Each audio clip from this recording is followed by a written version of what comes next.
Low blood sugar level हो जाना एक मेडिकल इमरजेंसी है, जिसको मेडिकल टर्मिनोलॉजी में कहते हैं हाइपोग्लाइसीमिया। और जिन लोगों को डायबिटीज़ है या उनका डायबिटीज़ का ट्रीटमेंट चल रहा है, स्पेशली जो लोग इंसुलिन लेते हैं, वो इसके हाई रिस्क में होते हैं कि अगर उन्होंने मेडिसिन ले ली और खाना नहीं खाया, किसी वजह से उनका शुगर लेवल जो है बहुत ज़्यादा लो हो सकता है, जिसकी वजह से उनकी डेथ भी हो सकती है, जिसकी वजह से उनको लॉन्ग लास्टिंग या परमानेंट ब्रेन डैमेज भी हो सकता है। नॉर्मल शुगर लेवल्स जो होते हैं वो अप्रॉक्सीमेटली 100 to 150 मिलीग्राम परसेंट होते हैं।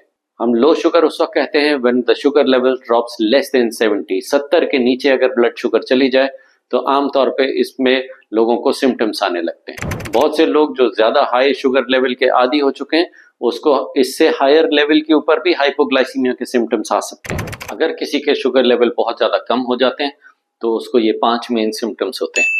उसको बहुत ज़्यादा कमज़ोरी महसूस होती है, ट्रेमर्स, शेकीनेस होने लगती है, बहुत ज़्यादा उसको भूख का एहसास होता है, प्रोफ्यूज स्वेटिंग होने लगती है, उसको चक्कर आते हैं, डिसोरिएंटेशन होता है और उसको फिट्स आ सकते हैं और वो कोलैप्स होकर के ज़मीन पे गिर सकता है।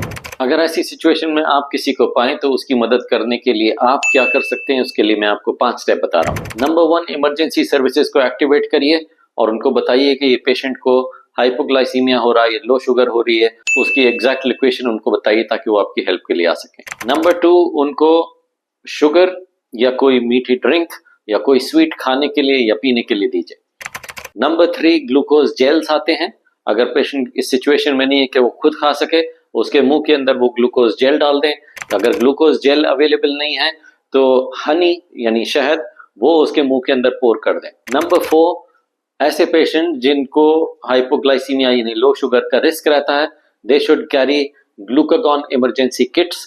तो उसके वो सेल्फ इंजेक्शन वो कर सकते हैं। अगर उनके पास वो glucagon emergency kit self injection मौजूद है तो help them give that self injection, उनकी मदद करिए कि वो इंजेक्शन लगा लें। नंबर 5, अभी इंजेक्शन और ये सारा ट्रीटमेंट देने के बाद अगर शुगर बढ़ी है तो हो सकता है थोड़ी देर में फिर से कम हो, इसलिए अभी उनके पास रह करके उसको थोड़ी देर में रीचेक करिए। अगर शुगर लेवल दोबारा से कम हो रहा है तो उसके लिए फिर से उनकी मदद करिए। लो शुगर यानी हाइपोग्लाइसीमिया को अवॉइड करने के लिए क्या कर सकते हैं? नंबर 1, ईट रेगुलर बैलेंस्ड मील्स। खाने को मिस नहीं करें, रेगुलर बैलेंस्ड खाना खाएं। नंबर 2, ऐसी सिचुएशन को अवॉइड करें कि आपने डायबिटीज़ की मेडिसिन तो ले ली, इंसुलिन का इंजेक्शन लगा लिया, मगर किसी वजह से आप खाना नहीं खा पाते।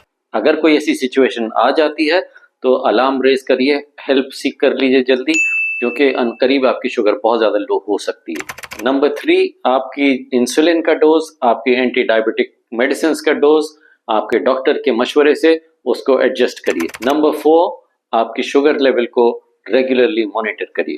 डायबिटीज़ मैनेजमेंट जो है वो एक बैलेंसिंग एक्ट है between high sugar levels and low sugar levels, मगर ये ध्यान रखें कि low sugar level is very dangerous.